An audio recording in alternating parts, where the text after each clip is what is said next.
हरे कृष्णा। श्रीमद् भागवतम 10वां स्कंद, श्लोक नंबर 26।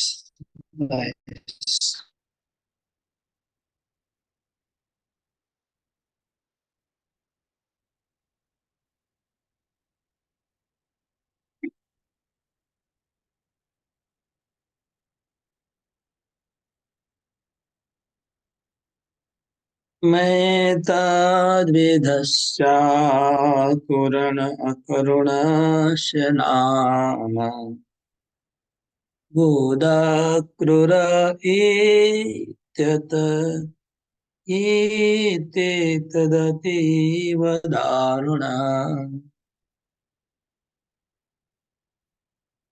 योषौवनः स्वास्य सुदुःखितं जनम् प्रियात् प्रियं नेष्यति पारमत्वना। मैतद्विधस्याकुरुणस्य नाम उदक्रूर इत्येतदतीव दारुणा।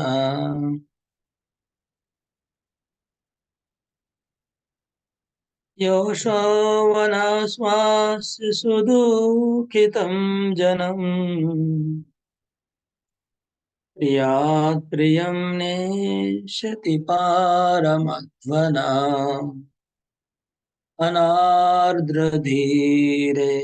समास्थितो रथम् कमन्वमी च त्वरयन्ति दुर्मदा। गोपानोभिस्थविरेरुपेक्षितम् दैवं च नोद्य प्रतिकूलमीहते। अनार्द्रधीरेश समास्थितो रथम् अमान्वमी च त्वरयन्ति दुर्मदा। गोपानभिस्तविरेरुपेक्षितम् दैवं च नोद्य प्रतिकूलमीहते।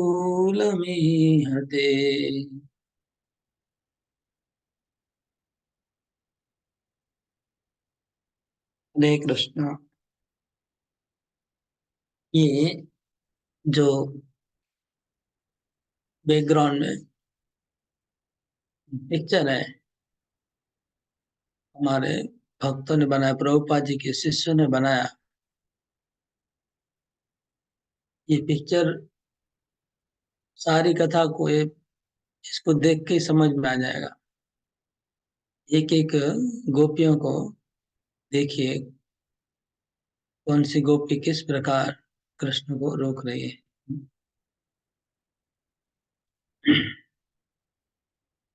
तो आइए श्लोक का अर्थ हम समझते हैं।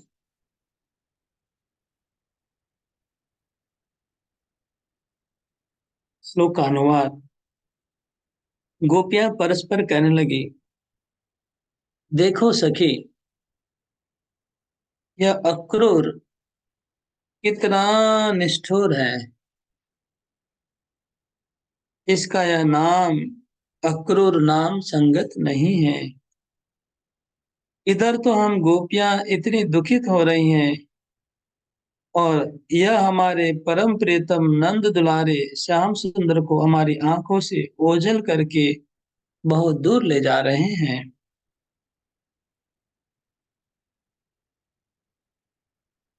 और दो बात कहकर हमें धीरज भी नहीं बंधा रहे हैं, आश्वासन भी नहीं दे रहे हैं।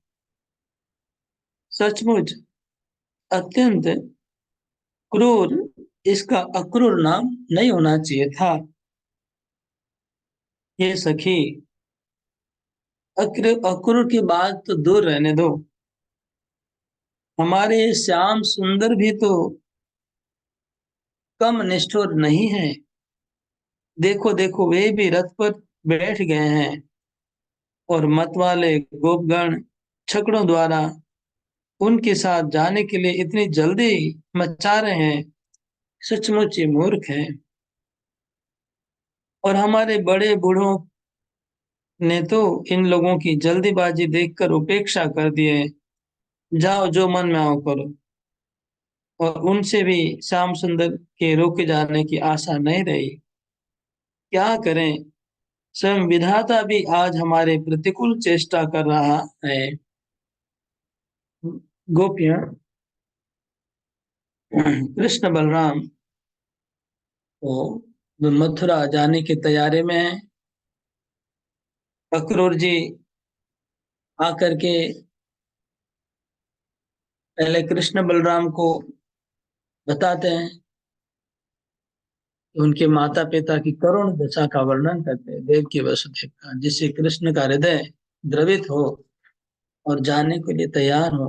फिर नंद महाराज को, यशोदा माता को समझाते हैं। रात भर अक्रूर जी इन सबको समझाते हैं, सबको राजी कर लेते हैं, घोषणा हो जाती है और कृष्ण जाने को तैयार हो जाते हैं। गोपियां को बड़ा आश्चर्य लगा, ये क्या हो रहा है,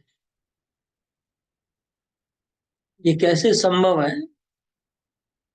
सबसे बड़ा आश्चर्य लगा कि जो 22 नंबर श्लोक में देखेंगे आप कि ये जो कृष्ण है नंद नंदन, ये कृष्ण हमारे जीवन और प्राण है, हमारे जीवन के आधार है।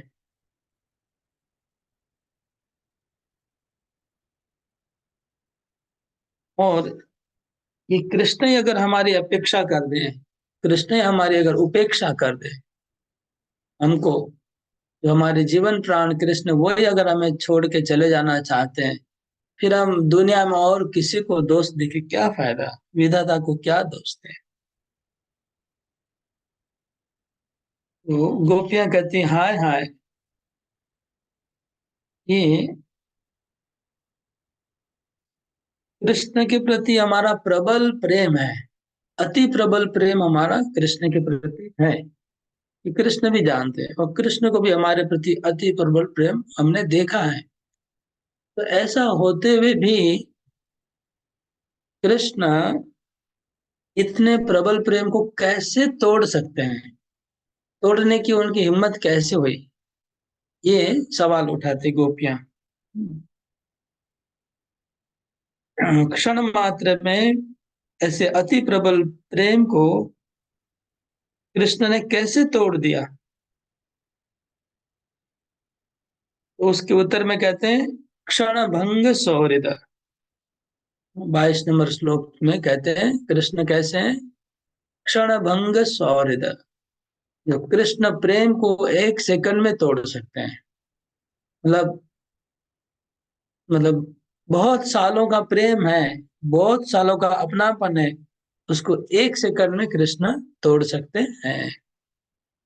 जैसे बड़े बड़े जो महात्मा होते हैं, बड़े बड़े शुद्ध भक्त होते हैं, वो भी संसार का प्रेम एक सेकंड में तोड़ देते हैं।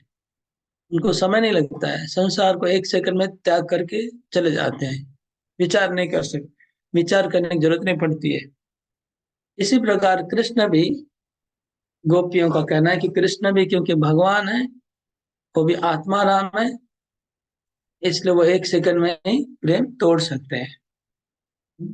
तो अ, हकीकत में ऐसा नहीं है, लेकिन ऐसा गोपियां भी सोच रही है।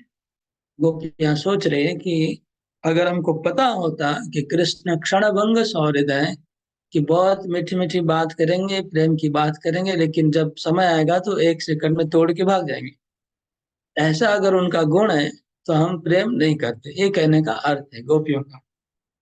लेकिन हकीकत ऐसी नहीं है, हकीकत ऐसी नहीं है, कृष्ण आत्मा राम है, लेकिन फिर भी भक्तों का प्रेम तोड़ नहीं सकते हैं।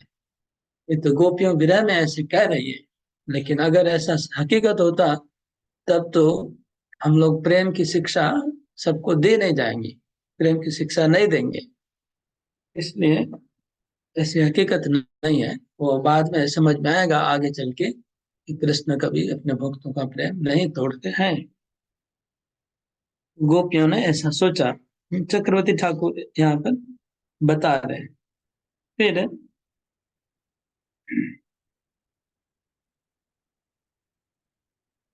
हाय हाय देखो, हम तो कृष्ण के लिए प्राणों की अंतिम दशा प्राप्त कर रही है। गोपियों ने कहा कि हम लोग कृष्ण के लिए घर बार पति पत्नी सब कुछ छोड़ दिया, और हम इतने प्रेम में हम पड़ गए कि हमारी अंतिम दशा आ रही है। हम लोग को प्रेम में मृत्यु सामने आ रहा है कृष्ण के विरह में। लेकिन एक कृष्ण का तरफ देखो, उनको कोई परवाह नहीं है। वो तो सोच रहे हैं, कृष्ण सोच रहे हैं कि ये गोपियां मरती है तो मरने दो, हमको क्या मतलब है। मैं तो मथुरा में जाके एंजॉय करूंगा। हम्म।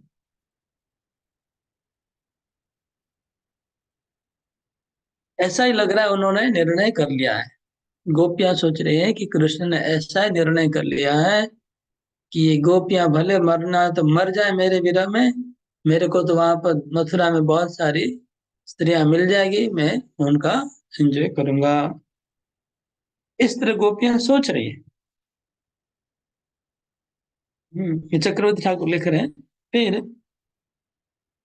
जब कि हम उसके दास्य प्राप्त करने के पति अधिका भी तैयार कर चुकी हैं, हम उनकी दासी बनने के लिए तैयार हैं, पतियों को भी त्याग करने को हम तैयार हैं। हम्म, अथवा इस बात में भी कोई कारण समझ में नहीं आता कि वे हमें क्यों त्याग कर रहे हैं। तो जबकि हम लोग अपना घर बार सब त्याग करके उनकी दासी बन गए हैं, सब कुछ हम दासी बनने को तैयार हैं, तो फिर हमें क्यों त्याग कर रहे हैं वो। तो बात समझ में नहीं आ रही है। तो उसका उत्तर गोपियां कहते हैं, नव प्रिय, क्योंकि हम लोग पुराने हो गए हैं, इसलिए हम लोग को त्याग करना चाहते हैं। ये जो विचार है गोपियों का, ये भाव में विरह में है, ये हकीकत नहीं है।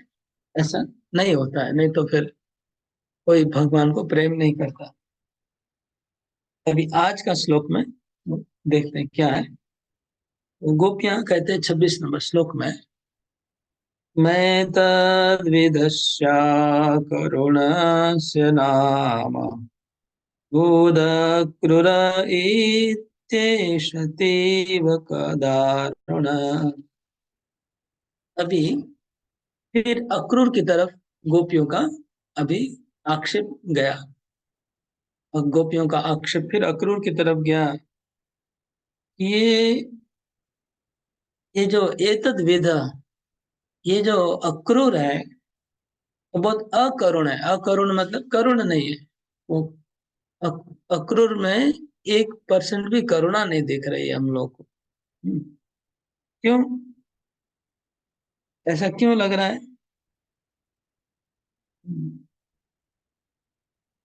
क्योंकि यो अनाश्वास है, सुदुखितम जनम प्रियात प्रियम नेष्यति पारमध्वन। ये अक्रूर के अंदर कोई करुणा नहीं है, और उसका नाम हो गया है अक्रूर। ये नाम तो गलत हो गया है इसका। ये तो अतीव दारुण, ये तो अत्यंत दारुण है। अत्यंत दारुण मतलब जैसे नारद मुनि एक शिकारी को जंगल में मिलते हैं। उस शिकारी सब पशुओं को आधा मार के छोड़ता है। आधा मार के छोड़ देता है, वो जब पशु तड़पते हैं तो उसको शिकारी देखता है, देख के बहुत आनंद लेता है। आधा आधा पशु को मार मार के छोड़ता है, आधा आधा पशुओं को तड़पते हुए देखने में उसको मजा आता है। तो ऐसे प्रकृति के लोगों को कहते हैं अतीव दारुण, अत्यंत क्रूर। क्रूर, क्रूर में भी अत्यंत क्रूर। क्रूर तो जो हत्या करता है वो क्रूर होता है, लेकिन आधी हत्या करके उसके मरते हुए देख के जो आनंद लेता है, सुख लेता है, दूसरे को दुख का सुख लेता है, वो है अतीव दारुण। तो ये अक्रूर तो अतीव दारुण है। ये तो पहली सी बात, ये अक्रूर नहीं है, इसमें दया नहीं है। और उसके बाद एक क्रूर है, उसके बाद वो अति क्रूर है। ऐसे अति क्रूर को अक्रूर नाम कैसे दे दिया गया, यही हम लोग को समझ में नहीं आ रहा है। गोपियां कहते हैं तो ऐसा क्या किया अक्रूर ने, तो अगले लाइन में कहते हैं, यो अशो अनाश्वास्य, उसने हमें कोई आश्वासन नहीं दिया। हाँ, हम जो गोपियां हैं, हम लोग कृष्ण के लिए अपना जीवन प्राण सब दे चुकी है, सब लोग जानते हैं बात। हमारा जीवन धन कृष्ण है, हमारे प्राण कृष्ण है, कृष्ण के बिना हम नहीं जी सकते, ये बात सब लोग जानते हैं। अक्रूर ने नंद महाराज से सलाह की, यशोदा माता से सलाह की, बाकी ब्रजवासियों से बातचीत की, लेकिन गोपियों के प्रति उन्होंने कोई बात नहीं की। गोपियों से कोई सलाह नहीं की। हम लोग को आश्वासन इसने नहीं दिया, हमारे से एक बार भी बात नहीं। तो कहते हैं कि सुदुखितम जन्म। हम्म, और ये आ, हम लोग कैसे हैं, सुदुखितम, हम लोग का दुख इतना ज्यादा है कृष्ण के चले जाने से कि हमारी मृत्यु हो जाएगी। हमारी मृत्यु हो जा सकती है कृष्ण के विरह में, और ये उसको पता है। उसको पता है कि गोपियों की मृत्यु हो जाएगी, मृत्यु हो सकती है। ऐसा जानते हुए भी कृष्ण को ले जा रहे हैं, इसका मतलब हमारे मृत्यु का भी उसको डर नहीं है, उसको मृत्यु का भी परवाह नहीं है। तो गोपियों को अलग से आश्वासन देने की क्या जरूरत है। तो कहते प्रियात प्रियम, हम लोग, हमारे प्रियात प्रियम है कृष्ण। प्रियात प्रियम मतलब प्रिय से भी अति प्रिय है, परम प्रिय है। जैसे दूसरों के लिए कृष्ण प्रिय होंगे, लेकिन हमारे प्रियात प्रियम है, परम प्रिय है कृष्ण गोपियों के। तो हमारी दृष्टि से दूर ले जा रहे हैं, नेश्यति। नेश्यति मतलब ले जाना। कहाँ ले जाते हैं, पारम अध्वना, ऐसे रास्ते में कृष्ण को ले जा रहे हैं, उस मार्ग में ले जा रहे हैं जिस मार्ग में हम लोग कभी गए नहीं है, हम लोग जाते नहीं है, हमारे लिए जाना संभव नहीं है। ऐसे जगह कृष्ण को हमारे से दूर लेके चले जा रहे हैं। इसलिए ये अक्रूर का नाम, गोपियां कहती है इसका नाम क्या होना चाहिए, इसका नाम क्रूर नहीं होना चाहिए, इसका नाम अति क्रूर होना चाहिए। और किसी ने गलती से इसका नाम अक्रूर रख दिया है। इस प्रकार गोपियों ने अक्रूर के प्रति आक्षेप किया। श्रीधर स्वामी कहते सपंती, गोपियां अक्रूर को साप दे दिए इस प्रकार। अगला श्लोक, अनार्द्रीरेश समास्थितो रतम। ये कृष्ण भी कैसे है, अनार्द्र धी, उसकी बुद्धि भी, आर्द्र मतलब दया से भीगी हुई। इसकी बुद्धि, मन जिसका द्रवित होता है, जिसका मन द्रवित हो जाता है उसको आर्द्र कहते हैं। और अनार्द्र मतलब जिसका मन द्रवित नहीं होता है, मतलब कितना भी सामने कठिन दृश्य आ जाए, कितना भी सामने भयंकर दृश्य आ जाए, कितना भी सामने करुण दृश्य आ जाए, लेकिन करुण दृश्य देख के भी जिसका मन द्रवित नहीं होता है, वो अनाद्रधि। ये कृष्ण को कहते हैं अनाद्रि, ये कृष्ण अनाद्रधि है, जिसका मन भी द्रवित नहीं हो रहा है। कैसे, क्यों, समास्थितो रथे, रथ के ऊपर बैठ के हैं कृष्ण। हम लोग शाम को सोच रहे कि ठीक है, बातचीत चला, एक बार तो कृष्ण हमारे पास आएंगे, जाएंगे, जाने के पहले जरूर एक बार बात करेंगे, जरूर एक बार बात, ऐसे थोड़ी छोड़ के चले जाएंगे बिना बात किए, कुछ तो डिस्कस होगा ना। नहीं नहीं, बात किए बिना वो रथ के ऊपर चढ़ ही गए, अभी तो मतलब चढ़ गए मतलब जाना ही है। सोचिए, मतलब हम लोग का प्रेम का कोई वैल्यू नहीं है। गोपियां सोचने लगी कि हम अपना इतना दिन, इतना जीवन भर प्रेम दिखाया, और अभी हमारे से बिना बात किए रथ के ऊपर बैठ गए हैं ऑलरेडी, चढ़ गए रथ के ऊपर। और कैसे बैठे? समास्थितो, आस्थितो मतलब बैठना, समास्थित मतलब अच्छी तरह से बैठ के हैं। ऐसे नहीं कि थोड़ा ऐसे ही बैठे हल्का फिर उतर जाएंगे। कभी कभी ऐसा होता है ना, पूरा नहीं बैठे, थोड़ा सा बैठे हैं, थोड़ा उतरने का चांस है, लेकिन ये तो पूरा अच्छे से बैठ गए हैं, मतलब जाने की फुल तैयारी में बैठ गए। तो ये देख के और आश्चर्य लगा गोपियों को। अभी मतलब सुबह हो गया है कि जब श्लोक गोपियां बोल रही है, ये श्लोक उस समय का है जब कृष्ण ऑलरेडी रथ के ऊपर बैठ चुके हैं, निकलने की तैयारी। अनाद्रधेश समास्थित रथम, रथ के ऊपर बैठ चुके हैं।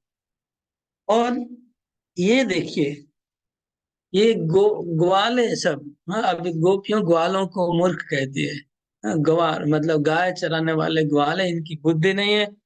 ये भी कृष्ण के पीछे पीछे पीछे भाग रहे हैं और इतनी हड़बड़ी मचा रहे, जल्दी करो जल्दी करो जल्दी करो। कितने मूर्ख है गोपियां, सोच रही है कि इतनी जल्दीबाजी कर रहे हैं, अपने प्राणों को त्याग करने के लिए मूर्खता कर रहे हैं। इनको पता नहीं कि कृष्ण को वो कहाँ देने जा रहे हैं। गोपियों को इनके गोप ग्वालों के एक्टिविटी के ऊपर बहुत आश्चर्य लगा और उनको मूर्ख कहा कि देखिए इनकी बुद्धि भ्रष्ट हो गई ग्वालों की। ये लोग कृष्ण को रोकने की बात तो दूर गई। हाँ, कृष्ण को रोकना चाहिए वो तो बात दूर चली गई, लेकिन कृष्ण को उल्टा जल्दी जल्दी करने को बोल रहे हैं, जल्दीबाजी कर रहे हैं, चिल्ला रहे हैं जल्दी करो जल्दी करो जल्दी करो। भागदौड़ मची हुई है मथुरा जाने के लिए, मतलब वो उत्सव देखने की तैयारी में सब लोग उत्सुक है कि मथुरा जाना है, उत्सव देखना है, धनुर्यज्ञ देखना है।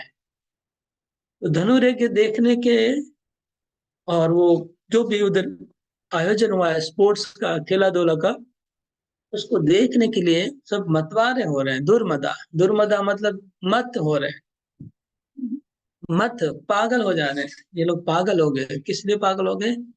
उत्सव देखने के लिए। इनको पता नहीं कि ये उत्सव देखने के बहाने क्या होने जा रहा है, इनको समझ में नहीं आ रहा है, इनकी बुद्धि भ्रष्ट हो चुकी है। मतलब अक्रूर ने इन सब की बुद्धि को बिगाड़ दिया है। अक्रूर ने ऐसा काम, जादू चलाया है, सबकी बुद्धि बिगड़ गई है। हाँ, जैसे कभी कभी आप देखते होंगे जब क्रिकेट होता है, नेताजी इंडोर स्टेडियम में क्रिकेट स्टेडियम, तब लोग कैसे पागल हो जाते हैं, तार सब कुछ काम धंधा छोड़ के भागते हैं। वहाँ कितनी भीड़ लग जाती है गाड़ियों की, रास्ते के ऊपर जगह नहीं रहता है, इतना पैसा खर्च करके लोग भागते हैं, पागल हो जाते हैं। इसी तरह का एक दृश्य उपस्थित हुआ है मथुरा में, बहुत बड़ा एक उत्सव स्पोर्ट्स होने वाला है, कुश्ती का, यज्ञ इत्यादि। और लाखों लोग चारों तरफ से भीड़ भाग रहे हैं उधर जाने के लिए। और एक ग्वाले लोग भी नया नया कपड़ा पहन के बहुत उत्साह के साथ जा रहे हो। उनको पता नहीं कि वो अपने प्राणों को त्याग करने जा रहे हैं। इसमें गोपियों को थोड़ा आश्चर्य हुआ, गोपियों की बुद्धि मतलब काम कर रही थी, उनको मोहित नहीं कर पाए। गोपा अनोभिस्तविरेरुपेक्षितम्। फिर गोपियां कहती हैं कि ये गोप लोग क्या करते हैं, गाड़ा को जोड़ रहे हैं। गाड़ा जानते हैं, बैलगाड़ी को गाड़ा बोलते हैं। तो गाड़ा जोत रहे हैं, इसमें सब लोग अपना अपना गाड़ा जोत रहे हैं। हाँ, बैल को घी पिला रहे हैं, बैल का सींग को घी उनका मार्जन कर रहे हैं, उसको डेकोरेट कर रहे हैं कि नहीं, मतलब गाड़ा जोतना चालू हो गया है। सब लोग अपने घर से बैलगाड़ियों को निकाल रहे हैं, उसको जोत रहे हैं और बहुत आवाज हो रहा है, बहुत हल्ला गुल्ला मच रहा है, मतलब जाने का पूरा आनंद उत्सव मना रहे हैं। हम लोग शोक में डूब रहे हैं और ये लोग आनंद उत्सव मना रहे हैं। सविरैरुपेक्षितम, जो बूढ़े लोग हैं ब्रज में, हाँ, वो बूढ़े लोग का क्या हालत है, ये जवान ग्वालों का ये हालत है, जो वो लोग कृष्ण के साथ भाग जाने के लिए आनंद उत्सव। लेकिन बूढ़े लोगों को स्पोर्ट्स वोर्ट्स में इंटरेस्ट नहीं है, मथुरा जाने की इच्छा नहीं है देखने की। तो उनका क्या हुआ? तो उपेक्षितम, बूढ़ों ने देखा कि हमारे से कोई बात ही नहीं कर रहा है, हमको कोई पूछने नहीं आ रहा है, इतना बड़ा डिसीजन हो गया, ठीक है, जाने दो, उनको मरने दो, हम क्या करेंगे। ऐसा करके बूढ़े लोगों ने भी उपेक्षा कर दी। बूढ़े लोगों ने इंटरफेयर नहीं किया कि ठीक है, ये लोग हमको पूछने नहीं आ रहे हैं, तो हम भी कुछ नहीं पूछेंगे। इस तरह वो भी अपना अभिमान में बैठ गए बूढ़े लोग। ऐसा गोपियां सोचती हैं। स्थविरे उपेक्षितम दैवम च नोदय प्रतिकूलम इहते। फिर गोपियों ने सोचा कि अगर अगर हमारा भाग्य जोर का होगा, और अगर भाग्य हमारा अच्छा होगा, दैव दैव मतलब भाग्य, तब क्या होगा, अगर भाग्य अच्छा होगा तो कुछ न कुछ ऐसी दुर्घटना घटेगी कि ये लोग जा नहीं पाएंगे। सब लोग जाने को तैयार हैं, कृष्ण बलराम अक्रूर सब ग्वाले गाड़ा जोत रहे हैं, सब लोग तैयारी में जाने की। लेकिन अगर हमारे भाग्य में लिखा होगा, अभी जीना लिखा होगा कृष्ण के साथ, तो क्या होगा, कुछ ऐसी दुर्घटना घटेगी, बहुत प्रबल वज्रपात होगा। वज्रपात होगा तो ये लोग जा नहीं पाएंगे। बहुत प्रबल बारिश हो जाएगा, इतना बारिश होगा कि ये लोग भीग जाएंगे और आज जर्नी कैंसिल करेंगे। या कुछ न कुछ ऐसी दुर्घटना घटनी चाहिए जिसकी वजह से इनका जाने का प्रोग्राम कैंसिल हो सकता है, और कोई उपाय नहीं। ग्वाले लोग तो पीछे भाग रहे हैं, वो रोकेंगे नहीं। बूढ़े लोग बैठ गए कि नहीं, हमारे से नहीं होगा, वो भी कुछ नहीं कर रहे हैं। अब भाग्य के हाथ में था कि वो भी रोक सकता, लेकिन ऐसा लग रहा है कि भाग्य भी हमारा साथ नहीं दे रहा है, क्योंकि वो भी कोई दुर्घटना नहीं घटा रहा है ताकि ये लोग रुक जाए। इसका मतलब हमारा भाग्य भी प्रतिकूल हो चुका है। इस तरह से गोपियां आपस में बात करी थी, और फिर सब ने मिलकर ये निर्णय किया, ठीक है, सबका बुद्धि भ्रष्ट हो चुका है। बूढ़े का बुद्धि भ्रष्ट हो गया, जवानों का बुद्धि भ्रष्ट हो गया, देव भी हमारा, भाग्य भी हमारा साथ नहीं दे रहा है। लेकिन हम लोग को अपना अंतिम प्रयास करना चाहिए, नहीं तो फिर बाद में अफसोस होगा कि हमने कुछ नहीं किया। तो अंतिम प्रयास क्या, हम लोग को सीधा जाके रथ को पकड़ लेना चाहिए और उसके पहिए के सामने सो जाना चाहिए। कि अगर जाना है तो हमारे शरीर के ऊपर से रथ को ले जाओ। अगर हम ऐसा नहीं करेंगे आज, तो हमारा बहुत बड़ा गलती होगा, फिर जीवन भर पछताना पड़ेगा। इसलिए गोपियों ने निर्णय किया कि सबकी बुद्धि भले भ्रष्ट हो गई है, लेकिन हम लोग का अपना कर्तव्य करना है, हमारा पूरे शक्ति से रथ को रोकना है। इस रथ का रोकने का प्लान सब गोपियों ने किया। हरे कृष्णा। तो ये हम कल पढ़ेंगे किस प्रकार गोपियों ने रथ का रोकने का प्रयास किया। हरे कृष्णा कृष्ण कृष्ण हरे हरे, हरे राम राम राम राम हरे हरे। प्रभुपाद की जय।